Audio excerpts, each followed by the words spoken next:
नमस्कार, मी Indira. News अनकटच्या prime time बुलेटिनमध्ये तुम्हा सगळ्यांचं स्वागत करते. सविस्तर वृत्त पाहणारच आहोत, पण त्याआधी नजर टाकूयात काही महत्त्वाच्या हेडलाईन्सवर. भ्याड दहशतवादी हल्ल्याचा ऐतिहासिक पन्हाळगडावर निषेध. पहलगाम हल्ल्यातील दहशतवाद्यांना शोधून गोळ्या घातल्या पाहिजेत, अर्जुन खोतकर यांचं वक्तव्य. राष्ट्रवादीतर्फे ऐतिहासिक पन्हाळगडावर गौरवशाली मंगल कलश रथ यात्रेचा शुभारंभ. आणि ज्येष्ठ शास्त्रज्ञ आणि इस्रोचे माजी अध्यक्ष के कस्तुरीरंगन यांचं निधन. आता पाहूयात सविस्तर वृत्त. जम्मू काश्मीरमधील पहलगाम इथं पर्यटकांवर झालेल्या भ्याड दहशतवादी हल्ल्याचा आज कोल्हापुरातील ऐतिहासिक पन्हाळगडावर राष्ट्रवादी अजित पवार पक्षाच्या वतीने जाहीर निषेध करण्यात आला. दरम्यान या हल्ल्यात हत्या झालेल्या पर्यटकांना श्रद्धांजली देखील वाहण्यात आली आहे. यावेळी जला दो जला दो, पाकिस्तान जला दो अशा घोषणा देत पाकिस्तान विरोधात रोष व्यक्त करण्यात आलाय. दरम्यान या दहशतवादी भ्याड हल्ल्याची घटना देशाला नव्हे तर जगाला चीड आणि संताप आणणारी आहे. आता दहशतवादी हल्ला करणाऱ्या हरामखोरांचा बदला घेण्याचा विचार करण्याची आवश्यकता आहे. त्यामुळे याचा बदला घेण्यासाठी संपूर्ण देश पंतप्रधान नरेंद्र मोदींच्या मागे उभा राहिलाय, असं मत वैद्यकीय शिक्षण मंत्री हसन मुश्रीफ यांनी व्यक्त केलंय. पहिल्यांदा आपण श्रद्धांजली वाहिली. त्या म्हणतात मला काहीही निष्पाप आपल्या कुटुंबाला घेऊन त्या काश्मीरमध्ये गेलेल्या पर्यटकांचा ज्या पद्धतीने निर्गुण हत्या करण्यात आली ती सगळ्या देशाला नव्हे तर जगाला चीड आणि संताप आणणारी आहे. काल देशाचे पंतप्रधान नरेंद्र मोदी साहेबांनी त्याचा तीव्र निषेध करत असताना आम्ही असा बदला घेऊ आणि सूड घेऊ की जगाला आठवण राहील असं प्रकारचं वक्तव्य केलेलं आहे. मला वाटतं संपूर्ण देश हा नरेंद्र मोदी साहेबांच्या मागे उभा राहील आणि हा सूड घेण्यासाठी किंवा त्या पाकिस्ताननं जे कृत्य केलं असेल त्यासाठी सर्व नागरिक एकजुटीनं. पहलगाम इथं घडलेली घटना वाईट आहे. आम्ही त्या घटनेचा निषेध करतो, अशी प्रतिक्रिया शिवसेना आमदार अर्जुन खोतकर यांनी दिली आहे. 22 एप्रिल रोजी पहलगाम येथे दहशतवादी हल्ला झाला. यात 26 ते 28 लोक मारले गेले. त्या दुर्दैवी घटनेवर जालन्याचे शिवसेनेचे आमदार अर्जुन खोतकर यांनी प्रतिक्रिया देत त्या घटनेचा निषेध व्यक्त केलाय. पहलगाम हल्ल्यातील दहशतवाद्यांना शोधून गोळ्या घातल्या पाहिजेत, असं यावेळी खोतकर म्हणाले. दरम्यान सरकार कामाला लागलंय असून नागरिकांनी शांतता बाळगावी असं आवाहन देखील आमदार अर्जुन खोतकर यांनी केलंय. अत्यंत वाईट आहे. संपूर्ण देशाने त्याचा धिक्कार आणि निषेध केलेला आहे. आम्ही निषेध करतो आणि गुन्हेगाराला कडक शासन झालं पाहिजे. गुन्हेगार कोणी असत नाही, जगाच्या पाठीवर कुठे जरी लपले असतील शोधून काढले पाहिजे आणि त्यांना गोळ्या घातल्या पाहिजे. देशातल्या नागरिकांनी शांतता बाळगावी. निश्चितपणे शासन त्यांना होईल. सरकार कामाला लागले नाही. ऐतिहासिक पन्हाळगडावर पश्चिम महाराष्ट्रातील पहिल्या मंगल कलश रथ यात्रेचा शुभारंभ वैद्यकीय शिक्षण मंत्री हसन मुश्रीफ यांच्या हस्ते करण्यात आला. यंदा 1 मे महाराष्ट्र दिनी संयुक्त महाराष्ट्राच्या स्थापनेला 65 वर्ष पूर्ण होत आहेत. या निमित्तानं महाराष्ट्राच्या परिपूर्ण विकासासाठी योगदान देणाऱ्या मान्यवरांचा गौरव करण्यासाठी राष्ट्रवादी अजित पवार पक्षाने महाराष्ट्र महोत्सवाचं आयोजन केलंय. या पार्श्वभूमीवर महाराष्ट्रातील पवित्र ठिकाणांची माती आणि पाणी एकत्रित करत ही महाराष्ट्र गौरव रथ यात्रा काढली जाते. कोल्हापुरातील धरणांसह जिल्ह्यातील नद्यांचे पाणी आणि गड किल्ल्यांवरील माती एका मंगल कलशामध्ये एकत्रित करण्यात आली आहे. ही कलश रथयात्रा 30 एप्रिल रोजी मुंबईमध्ये पोहोचणार आहे. इस्रो अर्थात भारतीय अंतराळ संशोधन संस्थेचे माजी अध्यक्ष डॉक्टर कृष्णस्वामी कस्तुरीरंगन यांचं आज बेंगळुरू इथे त्यांच्या राहत्या घरी निधन झालंय.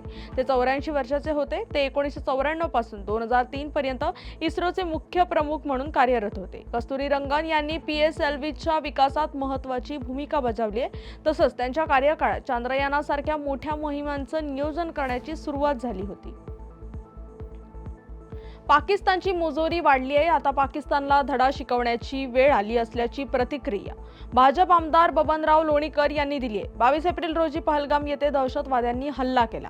यात 26 लोक मारले गेले. या प्रकरणावर भाजप आमदार बबनराव लोणीकर यांनी प्रतिक्रिया दिली असून पंतप्रधान नरेंद्र मोदी यांनी आता कठोर भूमिका घेऊन पाकिस्तानचा माज उतरवावा अशी मागणी लोणीकर यांनी केली आहे. आमचे बलशाली जवान पाकिस्तानला धडा शिकवतील असं सांगत पाकिस्तानला आता कटोरा घेऊन भीक मागण्याची वेळ येईल असंही लोणीकर यांनी म्हटलंय.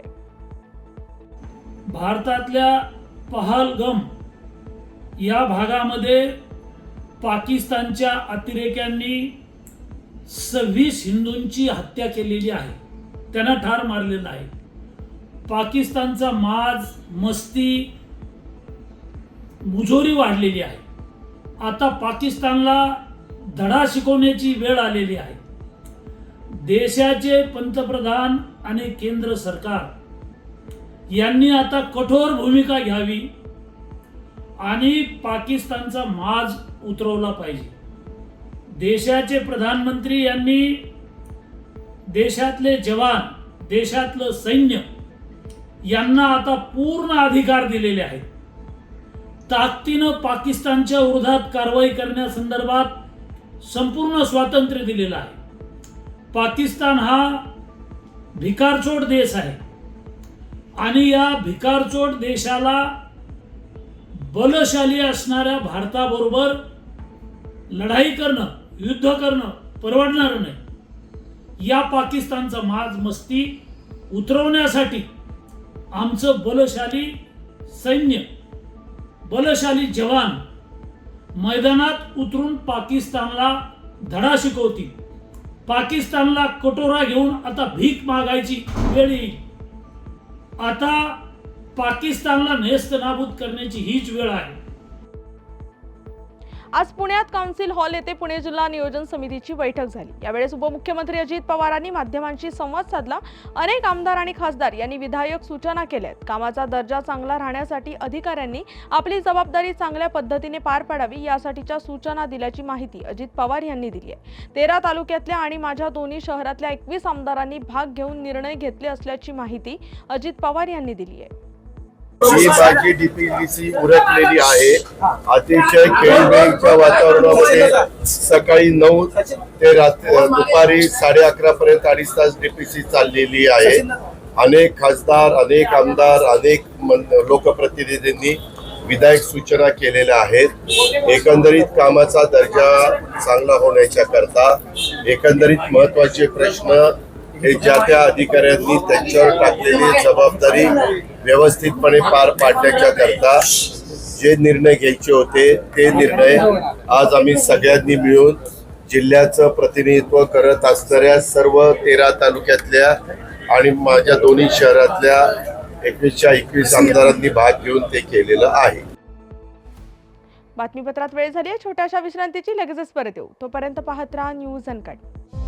मला माहिती आहे थोडा वेळ लागतोय, पण इतक्या दिवसांच्या लपंडावानंतर मी आता वचन देते की मी तुमची साथ कधीच सोडणार नाही. सोशलवर तर सबशेल, तुमच्या फोनवर मी कायम तुमच्या सोबत असेल. आता मी तुम्हाला कधीच एकटं नाही सोडणार, प्रॉमिस. काय करता इथे? अहो, स्वरंग मराठी नवे कार्यक्रम घेऊन परत येतेय. काय म्हणतोस लेका? हो मग आता आम्हीच नाही का लग्नाआधी कोर्टशिप करतोय. अगदी तसंच स्वरंग मराठी टीव्हीवर यायच्या आधी आपलं मनोरंजन YouTube आणि सोशल मीडियावर करणार आहे. बरोबर, चालू दे तुमचं. ओ अहो, चाललात कुठे? आधी लाईक शेअर सबस्क्राईब तरी करा. स्वरंग मराठी घेऊन येत आहे नवीन कार्यक्रमांची लयलूट. आता पहा कधीही, कुठेही आणि कितीही, तेही तुमच्या मोबाईलवर. अरे मग बघताय काय? ज्यांनी केले नसेल त्यांनी लगेच स्वरंग मराठी YouTube चॅनलला सबस्क्राईब करा, जेणेकरून पुढचे अपडेट्स तुम्हाला मिळत राहतील.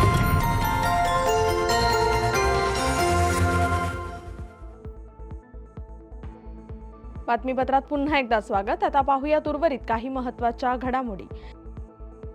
इंस्टाग्रामवर फॉलोअर वाढवण्यासाठी एका अल्पवयीन मुलाने फेक आयडी तयार करून इंस्टाग्रामवर खोतकर पिता पुत्राला जीवे मारण्याची धमकी दिल्याचा प्रकार समोर आलाय. या प्रकरणी तालुका जालना पोलिसांनी सदरील अल्पवयीन मुलाला ताब्यात घेऊन त्याला नोटीस देऊन सोडलंय. शिवसेनेचे नेते आमदार अर्जुन खोतकर आणि त्यांचा मुलगा अभिमन्यू खोतकर यांना जीवे मारण्याची धमकी आली होती. दरम्यान या मुलाच्या इंस्टाग्राम अकाउंटवर धमकी दिल्यानंतर वेगवेगळ्या कमेंट्स आणि लाईक आल्या होत्या. त्या अनुषंगाने पोलीस पुढील तपास करत असून इतर आरोपींचा शोध घेत असल्याची माहिती तालुका जालना पोलीस ठाण्याचे पोलीस निरीक्षक सुरेश उनवणे यांनी दिली आहे.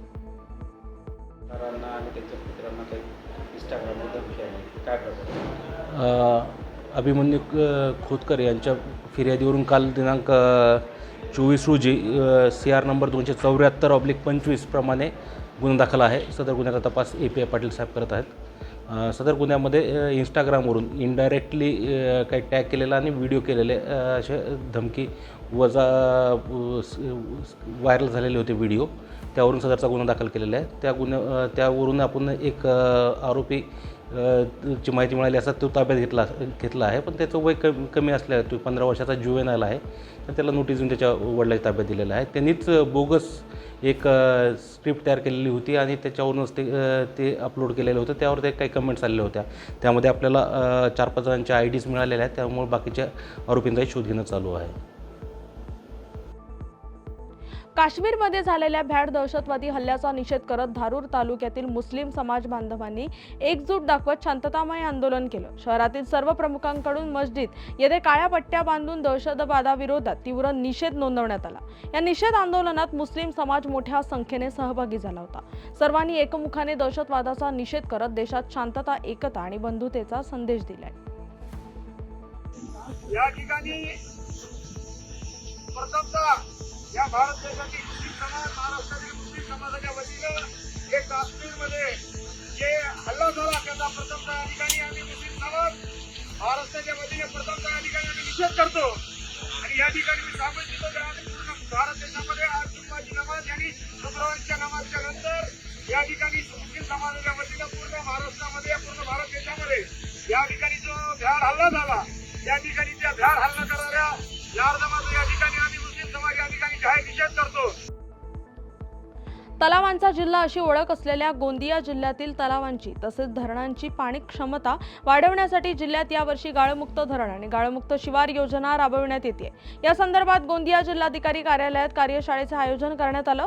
आमदार डॉक्टर परिणय फुके आणि सिंचन विभागाच्या अधिकाऱ्यांनी उपस्थित लोकांना या संदर्भात माहिती दिली.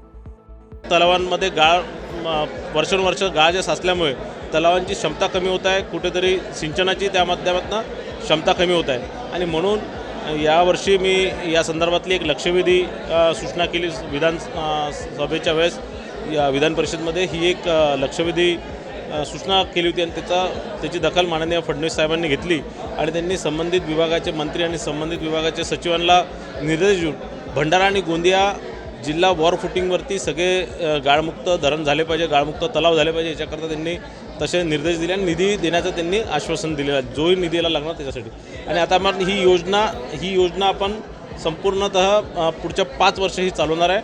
भंडारा आणि गोंदिया जिल्ह्यातले 10 मोठे धरणं आणि 4400 छोटे मोठे तलाव हे सगळे स्वच्छ करण्याचा संकल्पना मी घेतलेली आहे आणि हे पुढच्या 5 वर्षात आम्ही करणार आहे. बातमीपत्रात वेळ झाली आहे छोट्याशा विश्रांतीची. लगेचच परत येऊ. तोपर्यंत पाहत राहा न्यूज अनकट. महाराष्ट्राला फार पूर्वीपासून अत्यंत गुणी खेळाडूंचा एक समृद्ध वारसा लाभलेला आहे आणि हा वारसा पुढे जपत प्रत्येक नवी पिढी आपल्या देशाला नव्या दमाचे नवे खेळाडू अजूनही देते आहे आणि यापुढेही देत राहील. क्रीडा विश्वातील हेच नाविन्य ओळखत आणि ते जपण्याचं उद्दिष्ट घेऊन सादर करतोय क्रीडेच्या जगतात एका नव्या दृष्टिकोनाने डोकावण्यासाठी एक हक्काचं ठिकाण AJC स्पोर्ट्स. आता तुम्ही म्हणाल कितीतरी आहेत, तुम्ही काय वेगळं देणार? तर आम्ही घेऊन येत आहोत महाराष्ट्राचं पहिलं संपूर्ण मराठी स्पोर्ट्स चॅनल. मराठी प्रेक्षकांसाठी कबड्डी, फुटबॉल, खो खो, मल्लखांब अशा ग्रामीण तसंच शहरी भागात प्रसिद्ध असणाऱ्या यासारख्या अनेक खेळांचं थेट प्रक्षेपण, तज्ज्ञांचं विश्लेषण आणि स्थानिक खेळाडूंच्या प्रेरणादायी कथा इथे पाहायला मिळते. आजपर्यंत आपले खेळ जागतिक स्तरावर पोहोचले नाही, पण आता मात्र ते बदलणार. आम्ही स्थानिक खेळाडूंना मोठ्या संधी देण्याचा संकल्प केला आहे. मराठीमध्ये जगभरातील स्पोर्ट्सचे सर्वोत्कृष्ट कव्हरेज मिळवण्यासाठी AJC स्पोर्ट्सला आजच जॉईन करा. तुम्ही आयोजित करत असलेल्या छोट्या छोट्या स्थानिक, जिल्हास्तरीय किंवा राज्यस्तरीय स्पर्धांना एक ग्रँड लुक देण्याकडे आमचं लक्ष असेल. रोज पहाटे उठून आपल्या खेळाची प्रॅक्टिस करणारे, ऑलिम्पिकसारख्या स्पर्धांमध्ये पदकं मिळवण्याची स्वप्न पाहणारे आणि त्यासाठी भरपूर कष्ट घेणारे असे विविध भागांमधले गुणी खेळाडू हे असतील आमचे हिरो. चला तर मग आपल्या खेळाला आपली ओळख देऊया.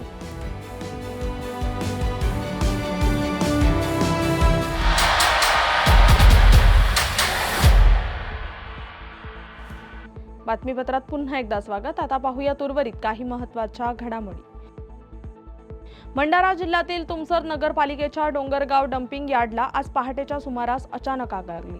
आग भडकल्याची माहिती नगरपालिका प्रशासनाला मिळाल्यानंतर तुमसर नगरपालिका आणि भंडाऱ्यातील अग्निशमन बंब बोलवून आगीवर पाण्याचा मारा करण्यात आलाय. आग आटोक्यात आली असली तरी आगीमुळे निघालेला धूर आणि केमिकल युक्त साहित्य जळाल्यानं त्याच्या धुराचा त्रास परिसरातील नागरिकांना होतोय. आगीचं नेमकं कारण कळू शकलेलं नाहीये. भंडारा जिल्ह्यात धान हे प्रमुख पीक असून मोठ्या प्रमाणावर धानाची लागवड केली जाते. शासनाने यावर्षी धानाला प्रति क्विंटल 2,300 रुपये हमीभाव जाहीर केला होता. परंतु फेब्रुवारी 15 ते मार्च 31 या कालावधीत धान विक्री केलेल्या सुमारे 1,110 शेतकऱ्यांचे तब्बल 10 कोटी रुपयांचे चुकारे अद्यापही अडलेले आहेत, अशी धक्कादायक माहिती समोर आली आहे. त्यामुळे आर्थिक अडचणींचा सामना करणाऱ्या शेतकऱ्यांची परिस्थिती अधिकच बिकट झाली असून पैसे कोणाकडे मागावे हा गंभीर प्रश्न त्यांच्यासमोर उभा राहिला. 591वी रँक मिळवून IPS पदाला गवसणी घातल्यानंतर कोल्हापूरच्या यमगे इथल्या बीरदेव डोणेनं बहिणीच्या गावात 2 दिवस मुक्काम ठोकलाय. याचं कारणही तसं विशेष आहे. UPSCत यश मिळवल्यानंतर 2 दिवस बहिणीच्या घरी येण्याचा बीरदेवनं शब्द दिला होता. त्यामुळे IPS झाल्यानंतर बीरदेवनं बहिणीचं चिकोडी तालुक्यातील झोर कुडळी गाव गाठलं. अधिकारी झालेल्या भावाला पाहून बहीण हर्षदा पुजारी यांनी पळत जाऊन बीरदेवला मिठी मारली आहे. यावेळी भावाच्या गळ्यात पडल्यानंतर बहिणीला आनंद अश्रू अनावर झालेत. या बातमीचा वेळ झाली आहे. प्राईम टाइम बुलेटिन मध्ये इथेच थांबायची. तोपर्यंत पाहत राहा न्यूज अनकट.